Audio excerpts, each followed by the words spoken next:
Hi, this is Joe Wos, host of Cartoon Academy, filmed right here at WQED Pittsburgh, which was also home to Mr. Rogers' Neighborhood. I want to wish you all a very happy Cardigan Day. As you might imagine, Mr. Rogers holds a very special place in my heart. If you are from Pittsburgh, if you're lucky enough to be from our fair city, then Mr. Rogers was our real life neighbor. I had met him a few times.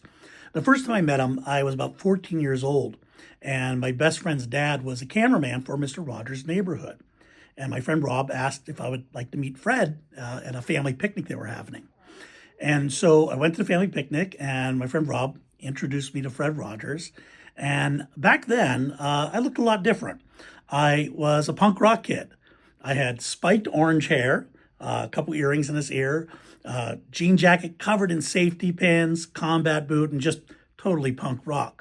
And my friend Rob said, Fred, I want you to meet my friend Joe. And Mr. Rogers looked at me and said, "You're an artist, aren't you?" And he was right, I was. So I talked a little bit about what I drew and what I like to do. And he was very encouraging and absolutely wonderful. Over a decade later, I was performing at the Children's Museum of Pittsburgh. And I was on stage, and I noticed in the back of the room, Fred Rogers was watching me perform. He was just very wonderful, very respectful. And after the show, Mr. McFeely, David Newell, asked if Fred could meet me. And I said, "Oh, of course, absolutely." And Fred came backstage and he said, "I just wanted you to know what a wonderful show you put on and how important I think your work is."